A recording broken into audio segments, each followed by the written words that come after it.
I can't scratch, I'm missing a piece that completes a whole part of me, an open wound scar to see. Everybody come here, gather round, welcome to the freak show, the best in town. What the hell's wrong with me? I don't get along with anybody, honestly. I've been living in my own head, constantly thoughts jumbled around. UFC 319 baru aja kelar, tapi euforianya masih panas banget di jagat olahraga tempur. Pertarungan utama antara Khamzat Chimaev versus Dricus du Plessis jelas jadi sorotan utama. Ada yang kagum, ada juga yang manyun karena ngerasa fight itu nggak seganas ekspektasi. Dan dari sekian banyak suara, ternyata salah satu yang buka suara justru datang dari dunia tinju, yaitu Ryan Garcia dan Artur Beterbiev. Nah, petinju flamboyan yang sering jadi headline karena gaya nyentriknya ini bikin geger lagi, bukan karena naik ring, tapi karena jari jemarinya di media sosial. Garcia tiba-tiba ngelempar sindiran halus yang bikin komunitas MMA kebakaran jenggot. Dia bilang kalau event utama UFC 319 terasa agak membosankan. Gak nyebut nama jelas, tapi hampir semua orang paham kalau arah omongannya ya ke duel Chimaev versus du Plessis.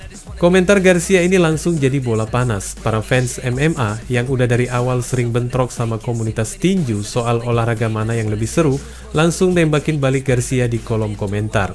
Banyak yang nyinyir, mengingatkan bahwa penampilan Garcia sendiri waktu lawan Rolando Romero juga nggak bisa dibilang spektakuler. Mereka bilang kalau mau ngomong soal bosan, ya tinju juga sering kok bikin fans ketiduran gara-gara fight-nya terlalu hati-hati. Lucunya, komentar ini juga sekaligus nyulut perdebatan klasik yang kayaknya nggak akan ada ujungnya. Lebih greget mana, MMA atau tinju? Buat fans garis keras MMA, mereka ngerasa komentar Garcia kelewatan. Apalagi UFC 319 adalah momen bersejarah buat Chimaev yang akhirnya resmi jadi raja baru kelas menengah. Tapi buat sebagian fans netral, mereka juga sedikit paham maksud Garcia.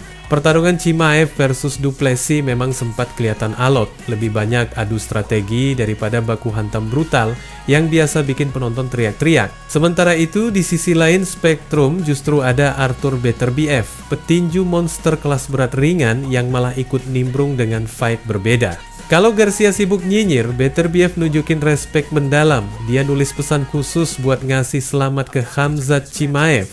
Buat Beterbiev, kemenangan Chimaev bukan cuma kemenangan pribadi, tapi juga sesuatu yang punya nilai kebanggaan gede banget buat rakyat Chechnya. Dia mendoakan Chimaev biar sehat, terus sukses, dan bisa bikin sejarah lebih gila lagi. Kontras ini bikin dunia olahraga makin rame. Satu sisi ada Garcia dengan komentar yang memancing kontroversi, di sisi lain ada Beterbiev dengan dukungan tulusnya. Ini kayak ngelihat dua dunia tinju dengan sikap yang bertolak belakang. Ada yang fokus ke drama, ada yang fokus ke respek. Kalau ditarik ke belakang, emang udah sering banget atlet tinju dan MMA saling lempar sindiran. UFC yang makin populer di kalangan anak muda bikin sebagian petinju kadang tersulut. Mereka ngerasa MMA cuma rame sesaat, sementara tinju udah punya sejarah panjang.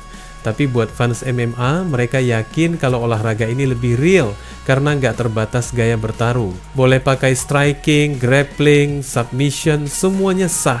Jadi ketika ada petinju kayak Garcia yang nyinyir, udah pasti jadi bulan-bulanan. Apalagi, Garcia sendiri bukan tipikal petinju yang disegani secara mutlak kayak Canelo Alvarez atau Terence Crawford.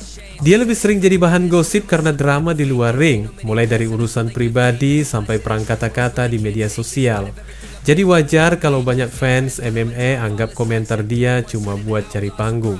Di sisi lain, komentar positif dari Beterbiev justru makin ngangkat nama Chimaev. Soalnya, Beterbiev bukan petinju sembarangan. Dia dikenal sebagai salah satu pukulan paling mematikan di dunia tinju modern. Jadi ketika sosok kayak dia kasih respek penuh, itu otomatis bikin kemenangan Chimaev makin punya validasi di mata dunia olahraga tempur. Drama ini akhirnya jadi topik hangat di media sosial.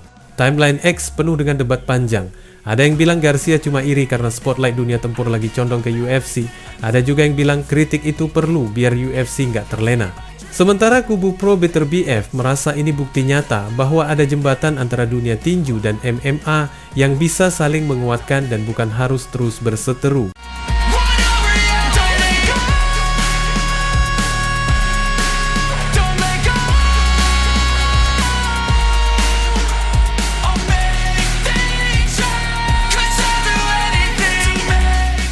Khamzat Chimaev baru aja nunjukin kalau dia emang bener-bener monster di UFC 319.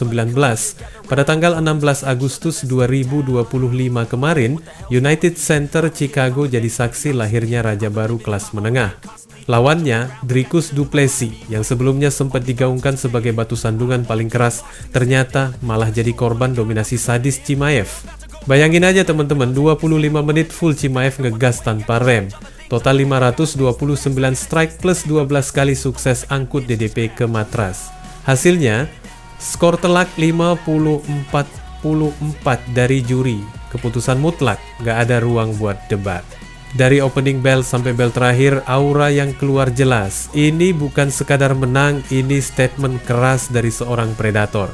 Yang bikin makin menarik, ada sosok Arman Tsarukyan di balik layar kemenangan ini.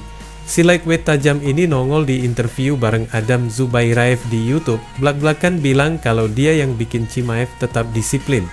Katanya, Chimaev sebenarnya pengen banget main striking habis-habisan, tapi Tsarukyan maksa dia untuk tetap stick ke game plan, grappling, kontrol, dan jangan ambil resiko. Strategi aman, tapi mematikan. Jauh sebelum fight, Tsarukyan udah wanti-wanti soal satu hal penting, kardio. Dia nge-hype banget sama latihan gila Chimaev bareng Coach Sam Kalavita. Katanya simple, lu lihat aja nafasnya pasti nggak habis-habis. Dan bener aja, 5 ronde Chimaev nggak kelihatan ngos-ngosan sedikit pun, malah makin brutal tiap menitnya. План на бой был бороть его, Да. не пытаться не входить в размен. Я сразу Хамзату перед боем сказал, ты лучше везде его. Да. Ты можешь проиграть только тогда, когда ты будешь с ним рубиться и показывать эти эмоции. Если ты пропустил, не форсировать события, не пытаться с ним заходить в эту руку. Просто технически обыгрывать. Ты лучше его 100 раз борешься, лучше боксируешь. И если ты его борешь, если ты его контролируешь, контролируй, никуда не спеши, не пытайся выходить сразу на болевой, чтобы потерять позицию. Лучше выиграть раунды спокойно, чем выйти на болевой, не заделать, потерять позицию, еще раз его переводить. Из-за этого он спокойно, он спокойно стоял, работал, и мы его успокаивали, чтобы он, допустим, не форсировал события, просто контролировал, бил. Зачем? У нас задача стояла выиграть титул, мы ее выполнили. А если бы мы бы его начинали пушить, чтобы он шел за нокаутом, за финишем, он мог бы где-то сделать ошибку и проиграть бой. То есть цена риск. Да, рисковать, если у тебя все получается. В третьем раунде он мне говорит, а сейчас могу я побоксировать? Я говорю, нет, Хамзат, у тебя все получается. Сразу видишь, где можно перевести, переводи и контролируй. Не нужно ничего придумать. Если ты выиграешь 3 раунда в этом темпе, зачем что-то менять, зачем что-то придумать? И такой, знаешь, он встал такой обиженный, как будто сейчас опять бороться. Он такой обиженный пошел. Dari ungkapan Tsarukyan ini, jelas terlihat bahwa perannya bersama tim di sudut sangat berkontribusi dari kemenangan Chimaev.